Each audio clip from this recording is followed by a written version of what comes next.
Hi friends, இன்றைக்கி வந்துட்டு மிளகு வெத்தலை ரசம் எப்படி செய்யுதுன்னு பார்க்கலாம் வாங்க.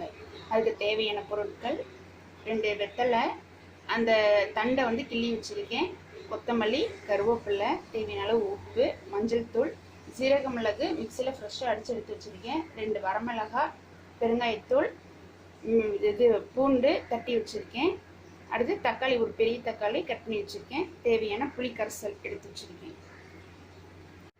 வாங்க ரசத்துக்கு எப்படி கரைசல்னு பார்க்கலாம். புளி கரைசல் 1 கப்,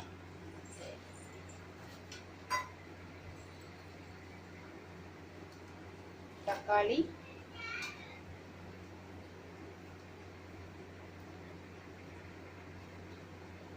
ரெண்டு வெத்தலை,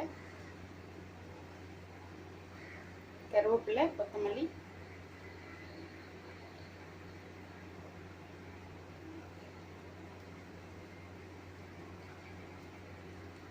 ஜீரக மிளகு,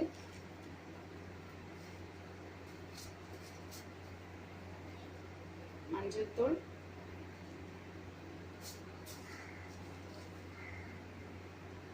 உப்பு தேவையான அளவு.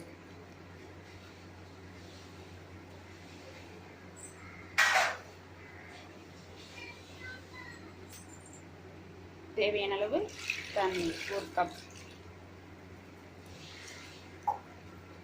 போட்டு இதை வந்து நல்லா கரைசணும். இந்த கொத்தமல்லி இலை, கருவேப்பிலை, தக்காளி, வெத்தலை இது எல்லாத்தையும் நல்லா கரைசணும். அந்த எசன்ஸ் எல்லாம் இறங்குற மாதிரி.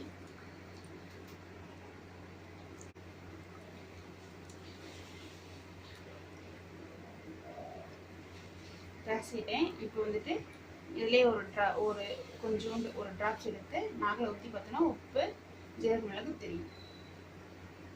கரெக்டாக இருக்குது. அடுத்து எப்படி தாளிச்சுடலான்னு பார்க்கலாம் வாங்க. ரசம் தாளிச்சு விடலாம். ஃபஸ்ட்டு ஸ்டவ் ஆன் பண்ணியாச்சு,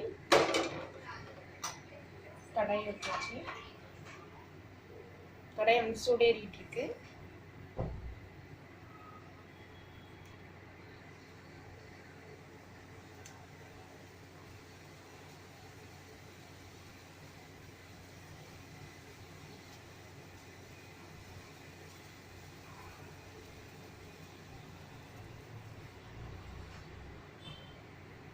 சூடேறிச்சு. இப்போ ஸ்டவ்வை சிம்மில் வச்சுக்கணும். நல்லெண்ணெய் 1 ஸ்பூன். நல்லெண்ணெயில் ரசம் வச்சு சாப்பிட்டா நல்லா வாசமாக டேஸ்டாக இருக்கும். எண்ணெய் பபிள்ஸ் வர ஆரம்பிச்சு. கடுகு, உளுந்தம்பருப்பு,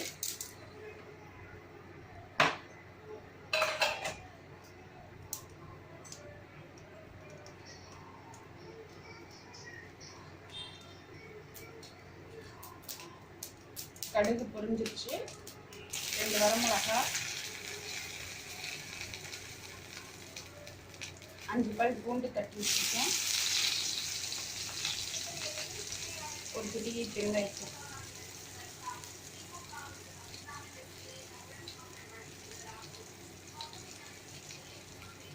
நல்லா பொரிஞ்சிருச்சு. இப்போ ரசக்கலவை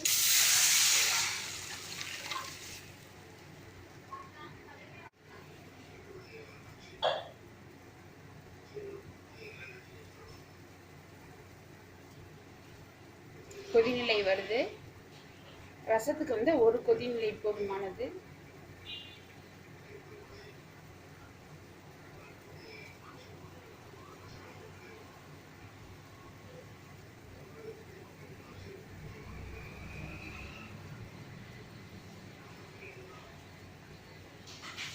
ரசம் கொதிஞ்சிருச்சு, ரெடி ஆயிடுச்சு. ஸ்டவ் ஆஃப் பண்ணிடலாம். இந்த ரசத்தை வந்துட்டு வேறொரு பாத்திரத்துக்கு மாற்றிக்கலாம். கடைசியாக லைட்டாக சிறிதளவு தண்ணீர் லைட்டாக அதையும் வந்துட்டு அலசி விட்டு